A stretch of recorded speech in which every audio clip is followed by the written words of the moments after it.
मैंने तुझे नेकलेस संभालने को दिया था और तू उसे हड़प कर गई और अब कहानी सुना रही है कि तूने मुझे वो नेकलेस वापस कर दिया था।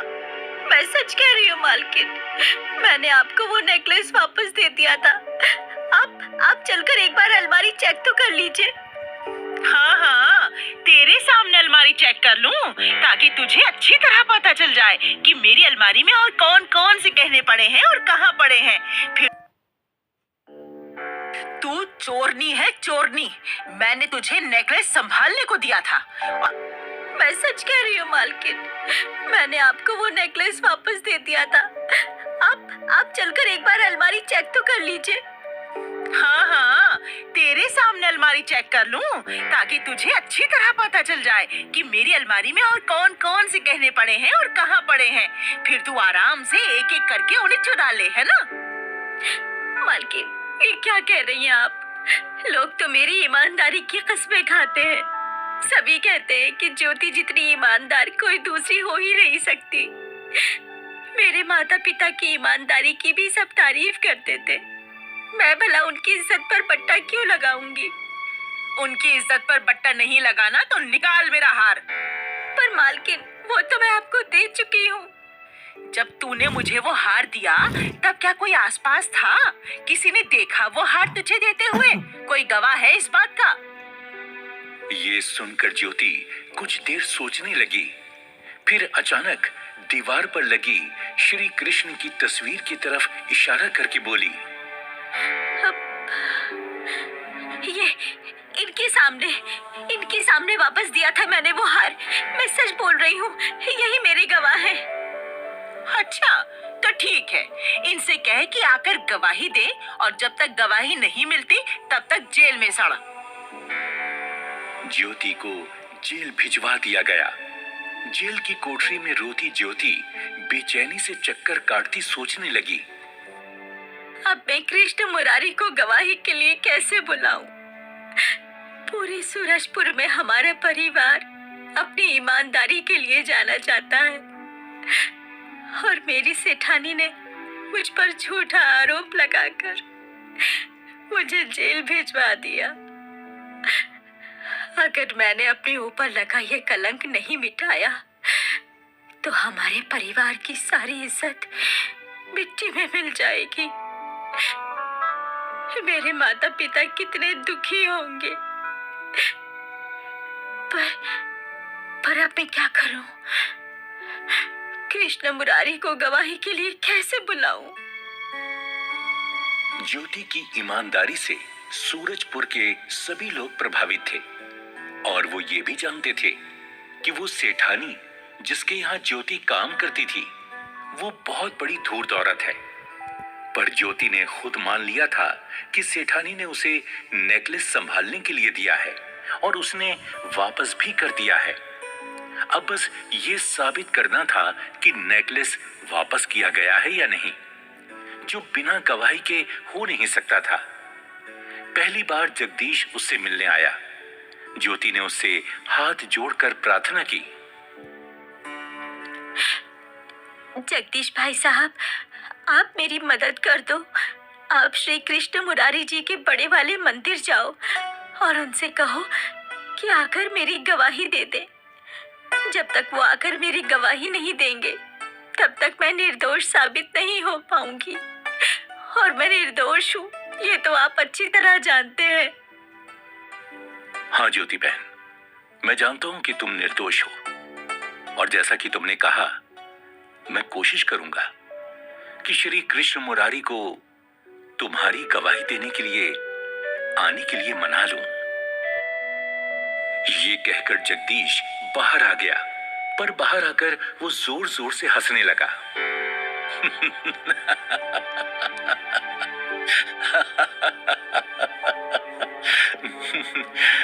बताओ कैसी पागल लड़की है ये, भला श्री कृष्ण मुरारी गवाही देने आएंगे?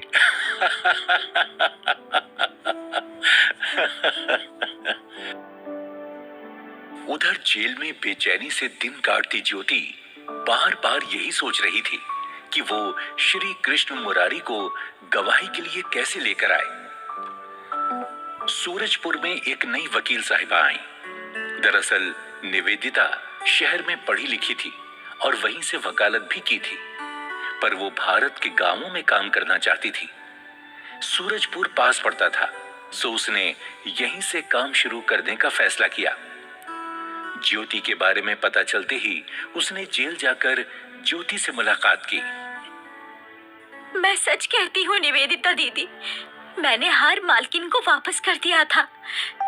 बस मेरे पास गवाही के लिए श्री कृष्ण मुरारी ही हैं। अगर मुझे यहाँ से निकलने का मौका मिले तो मैं उन्हें गवाही के लिए ला सकती हूँ। निवेदिता को लगा कि ज्योति सही कह रही है। उसने ज्योति की जमानत करवा दी। जमानत होते ही ज्योति जेल से बाहर निकली और सीधे श्री कृष्ण मुरारी के बड़े मंदिर की तरफ चलती। मंदिर पहुंचकर वो श्री कृष्ण जी के चरणों में गिर गई और बोली, हे श्री कृष्ण मुरारी, आप तो जानते हैं, आपके सामने ही तो मैंने हार सेठानी जी को वापस दिया था। आप चलकर मेरी गवाही दे दो, तभी मुझे निर्दोष माना जाएगा। एक दिन गुजरा, फिर 2 दिन और फिर 5 दिन। ज्योति वहीं मंदिर में रुक गई। जो प्रसाद में मिलता उसे खा लेती और बार बार श्री कृष्ण मुरारी से प्रार्थना करती। एक दिन सबके चले जाने के बाद भी ऐसे दंडवत लेटे वो प्रार्थना कर रही थी कि उसके कानों में आवाज आई, ज्योति, तो तुम चाहती हो कि मैं चलकर तुम्हारी गवाही दूं? ज्योति ने देखा कि सामने साक्षात श्री कृष्ण मुरारी खड़े हैं। उसकी आंखों से आंसुओं की धारा बह चली। उसने श्री कृष्ण के चरण पकड़ लिए। हाँ, जी जी, आप चलकर मेरी गवाही देंगे, तभी मुझे निर्दोष माना जाएगा। ठीक है पुत्री, मैं चलकर तुम्हारी गवाही दूंगा, पर मेरी एक बात तुम्हें माननी होगी। कौन सी बात श्री जी? तुम आगे आगे चलोगी और मैं पीछे पीछे। तुम मुड़कर पीछे नहीं देखोगी। जहां तुम मुड़कर पीछे देखोगी वहां मैं रुक जाऊंगा, वहीं स्थिर हो जाऊंगा। ठीक है, जैसा आप कहें। ज्योति खुशी में भरकर उठी और आगे आगे चल दी। श्री कृष्ण मुरारी उसके पीछे पीछे चल दिए। सूरजपुर पहुंचने से पहले रास्ते में एक जगह पड़ती थी स्वर्ग धाम। वहां पहुंचकर ज्योति ने सोचा, कोई आवाज नहीं आ रही। कहीं प्रभु ने मेरे साथ लीला तो नहीं खेली? मुझे ऐसा कहकर भेज दिया हो मैं सूरजपुर पहुंच जाऊं और वहां जाकर पता चले कि श्री कृष्ण मुरारी तो मेरे साथ आए ही नहीं। ये सोचकर जैसे ही ज्योति ने पीछे मुड़कर देखा, श्री कृष्ण मुरारी वहीं रुके और मूर्ति बन गए। ज्योति घबरा गई।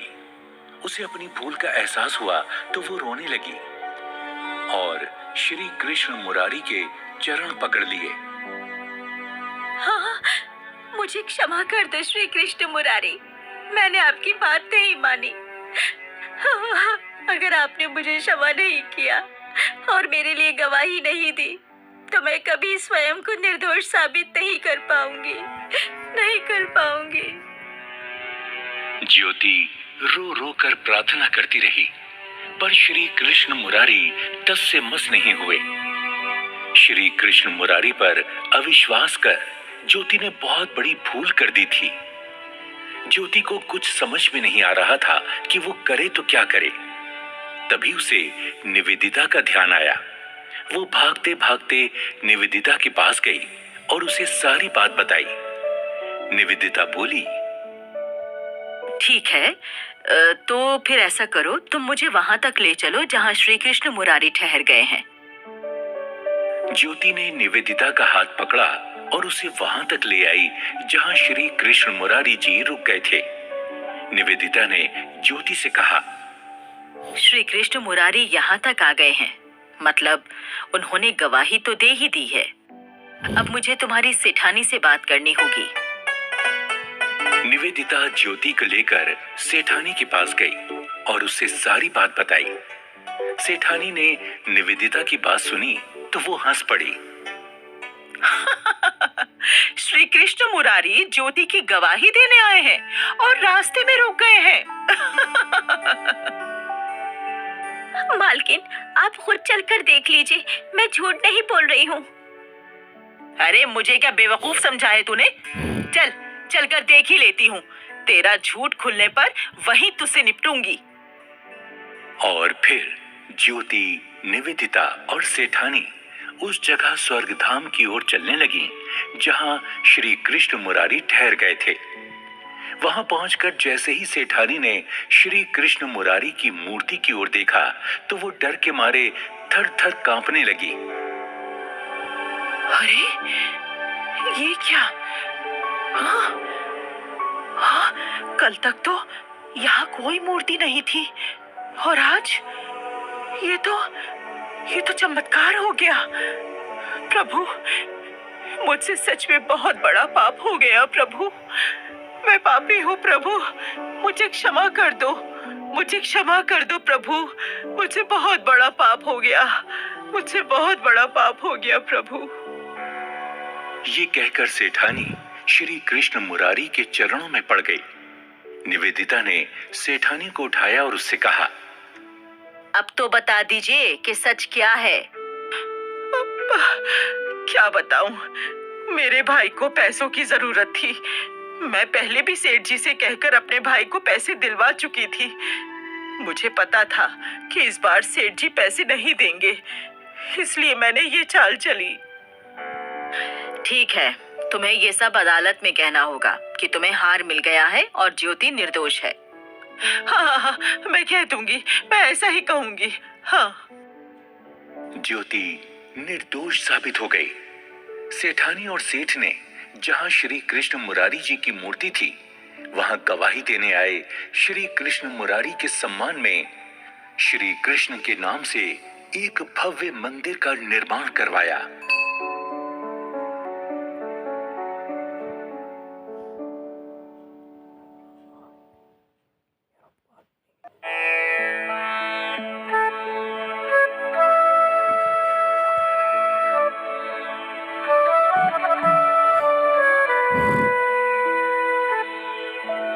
हे प्रभु, आप तो जानते हैं कि मैं इस पूरे इलाके का सबसे होनहार बढ़ई हूँ, फिर भी मेरे पास काम नहीं है।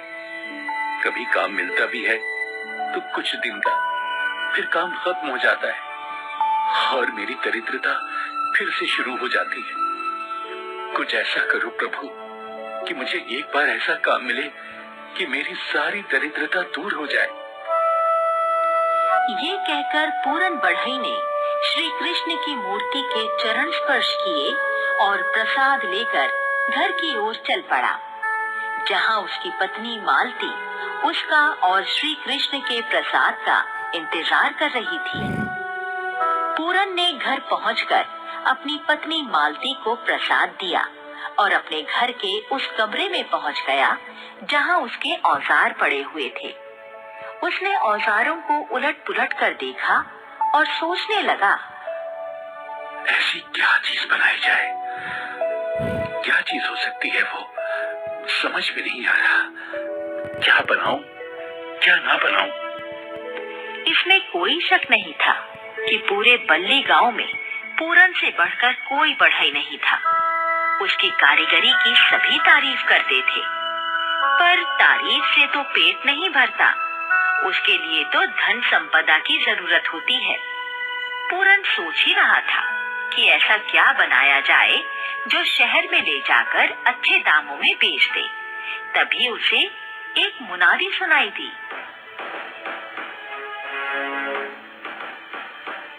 सुनो सुनो सुनो, सभी कारीगर लोग ध्यान से सुनो। सरपंच जी ने ऐलान किया है कि इस बसंत पंचमी को गांव में रथों की दौड़ होगी। आप सभी अपना अपना रथ बनाएं। जिसका रथ जीतेगा उसे धन, अनाज और सोना उपहार में दिया जाएगा। साथ ही रथ की कीमत भी 10 गुना अदा की जाएगी। आपके पास काफी समय है, अपना अपना रथ बनाने में लग जाइए। सुनिए सुनिए सुनिए। मुनादी पूरन की पत्नी मालती ने भी सुनी थी। वो दौड़ी दौड़ी पूरन के पास आई। सुनो जी, आपने सुना? घोषणा हुई है कि बसंत पंचमी के दिन लकड़ी के रथों की दौड़ होगी। जो रथ मजबूत होगा और दौड़ में जीतेगा, उसे बनाने वाले को इतना बड़ा इनाम मिलेगा कि फिर कभी उसे काम करने की जरूरत नहीं रहेगी। हाँ मालती, मैंने भी सुना। मुझे अपनी कारीगरी और दरिद्रता दूर करने का अवसर मिला है। मैं इसे गवाऊंगा नहीं, बस तुम्हें मेरा साथ देना होगा।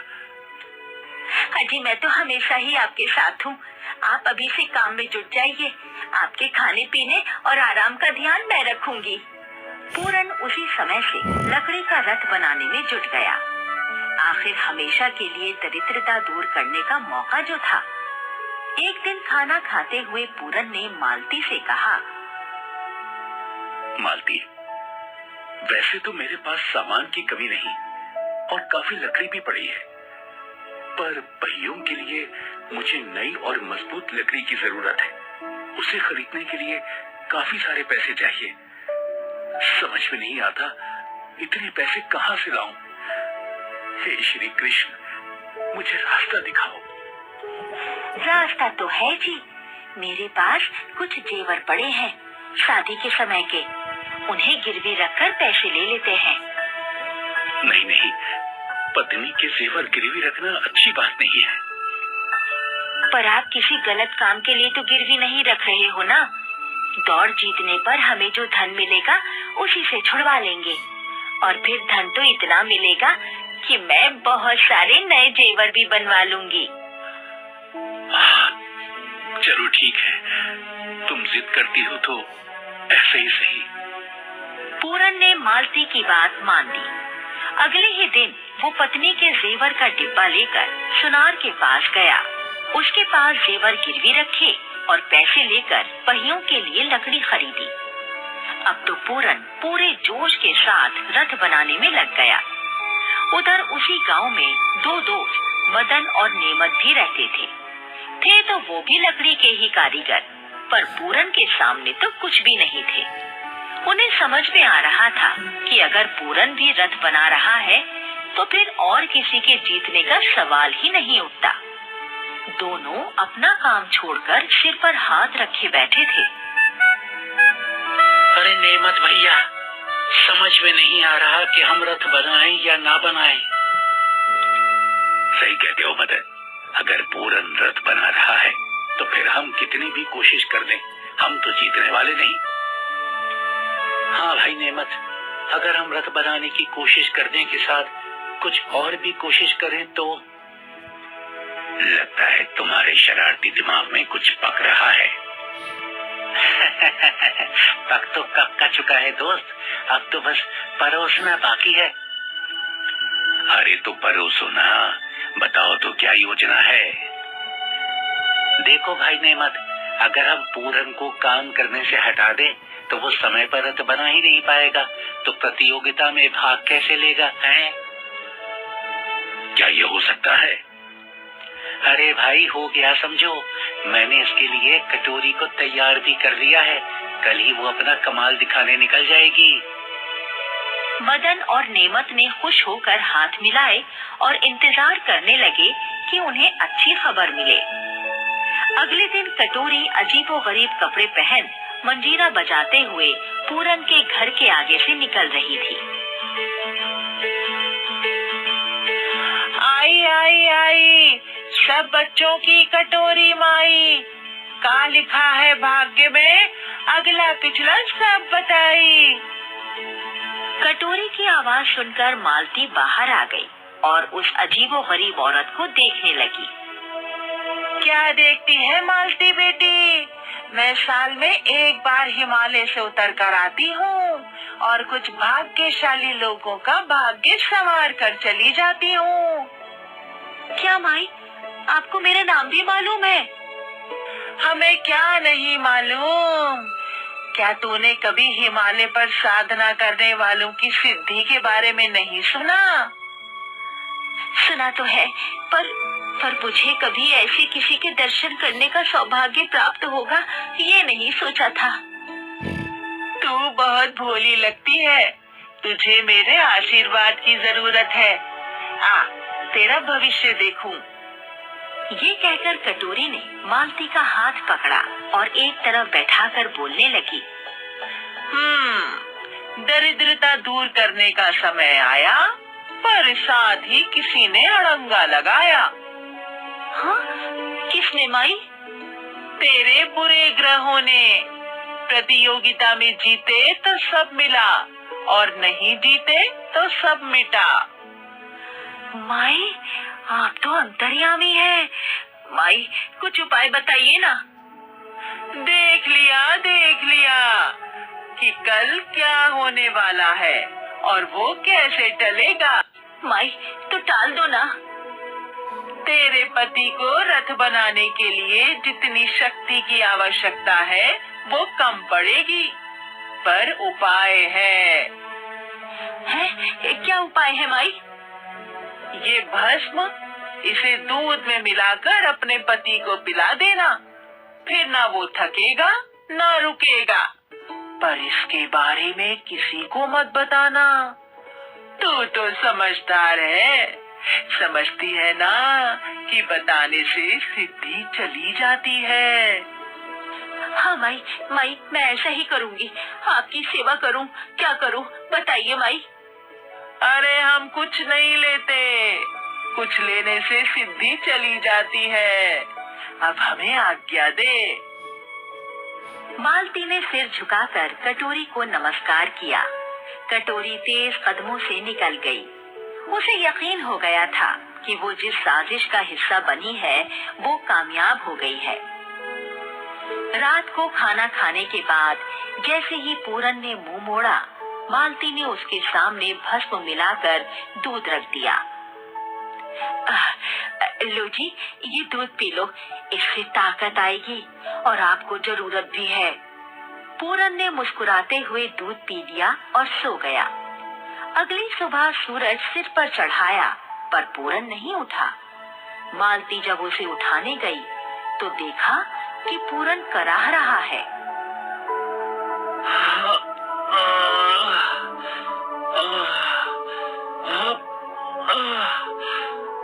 पूरे शरीर में दर्द हो रहा है मालती। मैं अपने किसी भी अंग को हिला भी नहीं पा रहा हूँ। अरे अरे, ये क्या कह रहे हैं आप? सच कह रहा हूँ मालती, कई बार अपने हाथ पैरों को हिलाने की कोशिश कर चुका हूँ, पर कोई फायदा नहीं हुआ। पता नहीं क्या हो गया है मुझे। हे कृष्ण मुरारी, ये क्या हो गया? ये मैंने क्या कर दिया? ये है? तुमने कर दिया? तुमने क्या कर दिया?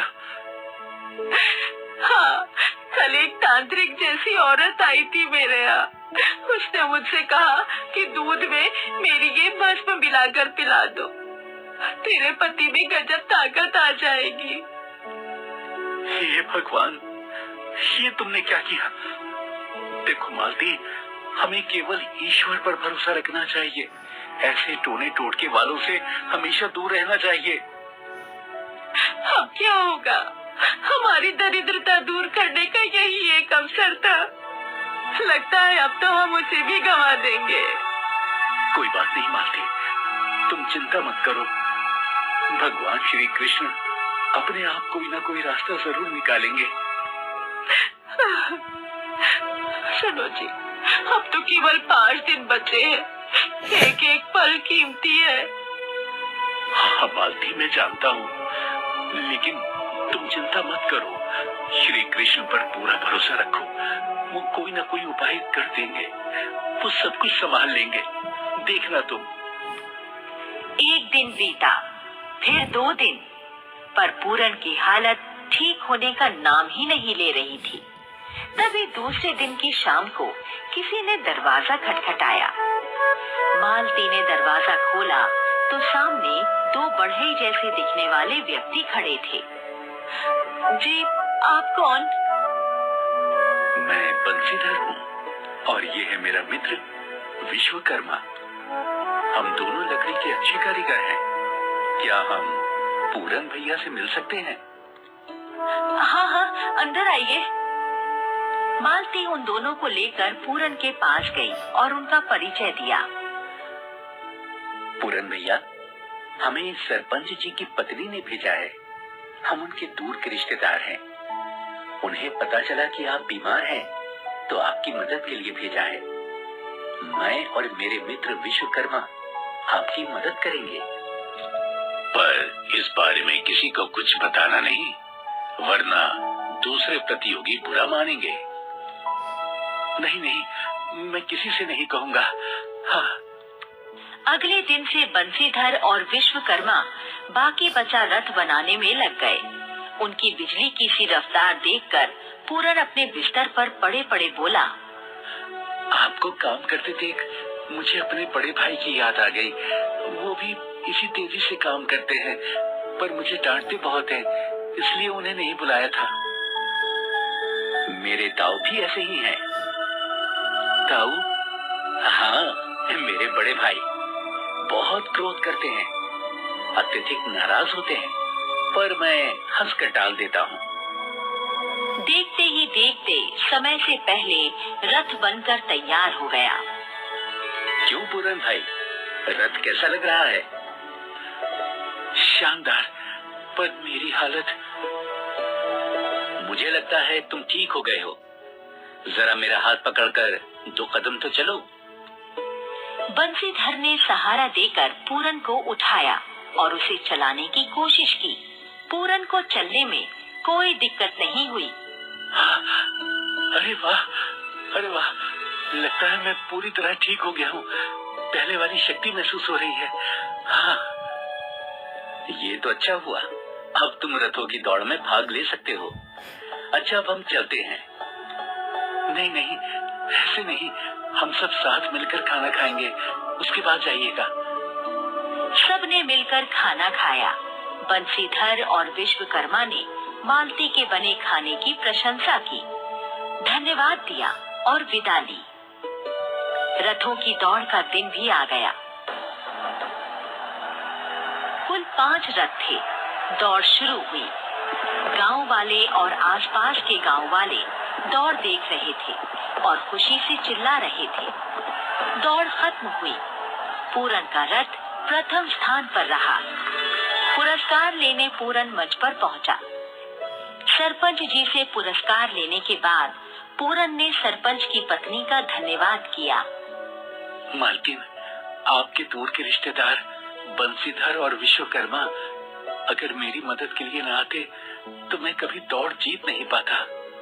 पर मैंने तो किसी को नहीं भेजा और ना ही मेरे ऐसे कोई रिश्तेदार हैं।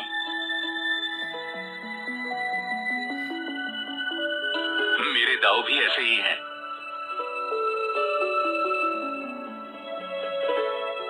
ओह, समझ गया।